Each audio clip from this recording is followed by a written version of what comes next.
May I invite the Canadian High Commissioner, Mr. David Malone, His Excellency, to speak to us and just a few words.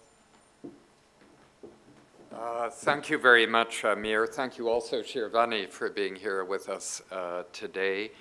As you all know, the economic relationship between Canada and India has been building up quite a lot of steam. And we've been devoting increasing attention to it. The Minister will speak about that in much greater detail. It's my honor to introduce him. He is a businessman at root. He is also a former senior public servant. He represents a parliamentary riding in British Columbia, in Vancouver.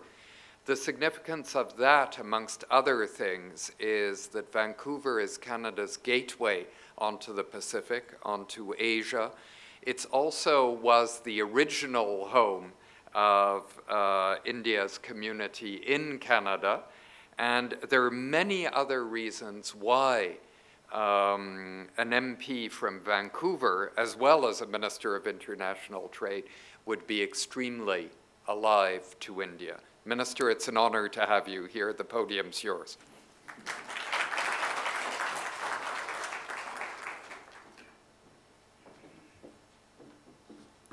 Good afternoon, everybody. High Commissioner, thank you for those kind words. I'd like also to acknowledge a fellow parliamentarian that I have with me, Navdeep Bains. Please stand up. Navdeep is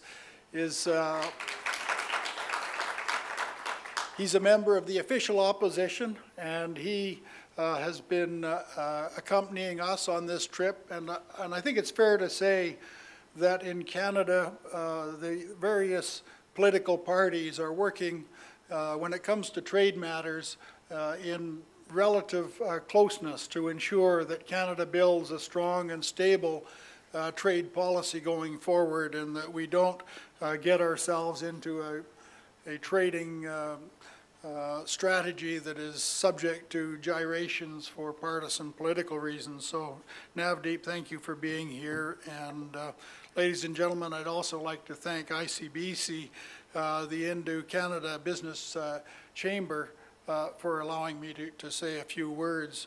And particularly, I would like to commend and thank the Indus Entrepreneur Group, TIE, for selecting Canada to be their strategic partner for the year 2007 going forward.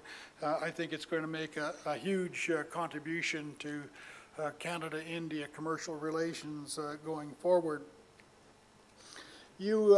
Most of you will know that there was a Canada mission that came to India in March.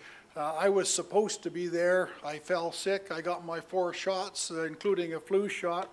3 days before I was to depart, I got the flu and was unable to come, but we had a very good mission.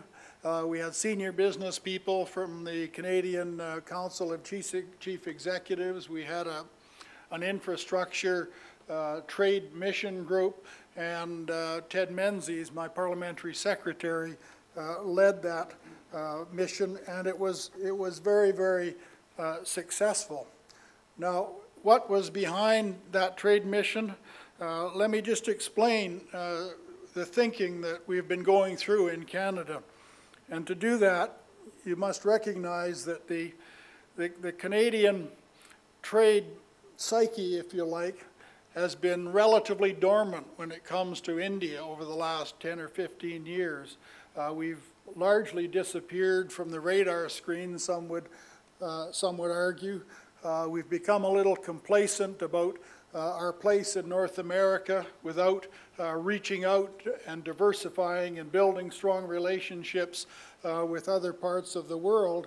And frankly, our trade relationship and our investment relationship has significantly underperformed, and it's done so for a number of years. And I think if you ask yourself why that has happened, I think the number one explanation is that we have been on what I call the NAFTA turnpike. In other words, we entered into a North American free trade agreement in the early 1990s, and we have been picking the low-hanging fruit ever since and not paying enough attention to other markets and other opportunities in the world. But like most turnpikes, the NAFTA turnpike may get you close to where you want to go, but it doesn't get you to exactly where you want to go. And I think in the case of Canada, the NAFTA turnpike took us to 85% dependence on the United States market for our exports, which is okay as long as it's a predictable, stable, certain relationship, which it largely is. But I've got to tell you, Canada does need to diversify its international market connections.